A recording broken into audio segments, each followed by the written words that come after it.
And I tried hard to be proud of my service, but all I could feel was shame.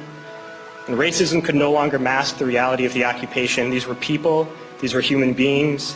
I've since been plagued by guilt anytime I see an elderly man, like the one who couldn't walk, who we rolled onto a stretcher and told the Iraqi police to take him away. I feel guilt anytime I see a mother with her children, like the one who cried hysterically and screamed that we are worse than Saddam as we forced her from her home. I feel guilt anytime I see a young girl, like the one I grabbed by the arm and dragged into the street.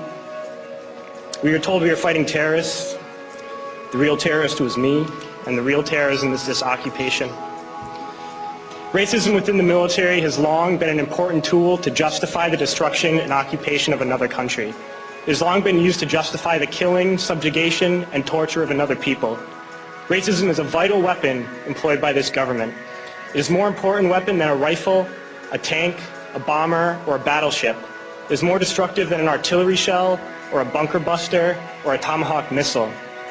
While all those weapons are created and owned by this government, they are harmless without people willing to use them. Those who send us to war do not have to pull a trigger or lob a mortar round. They do not have to fight the war, they merely have to sell the war. They need a public who is willing to send their soldiers into harm's way. They need soldiers who are willing to kill and be killed without question. They can spend millions on a single bomb, but that bomb only becomes a weapon when the ranks in the military are willing to follow orders to use it. They can send every last soldier anywhere on earth, but there will only be a war if soldiers are willing to fight. And the ruling class, the billionaires who profit from human suffering, care only about expanding their wealth, controlling the world economy. Understand that their power lies only in their ability to convince us that war, oppression, and exploitation is in our interest. They understand that their wealth is dependent on their ability to convince the working class to die to control the market of another country. And convincing us to kill and die is based on their ability to make us think that we are somehow superior. Soldiers, sailors, Marines, airmen have nothing to gain from this occupation. The vast majority of people living in the U.S. have nothing to gain from this occupation. In fact, not only do we have nothing to gain, but we suffer more because of it. We lose limbs, endure trauma, and give our lives. Our families have to watch flag-draped coffins lowered into the earth. Millions in this country without health care, jobs, or access to education must watch this government squander over $450 million a day on this occupation. Officers and sailors of the USS Abraham Lincoln, my fellow Americans, major combat operations in Iraq have ended. In the Battle of Iraq, the United States and our allies have prevailed.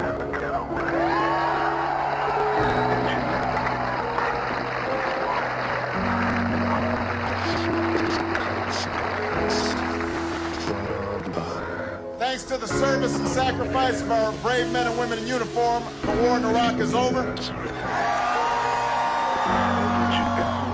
The war in Afghanistan is winding down. Al-Qaeda has been decimated. Osama bin Laden is dead.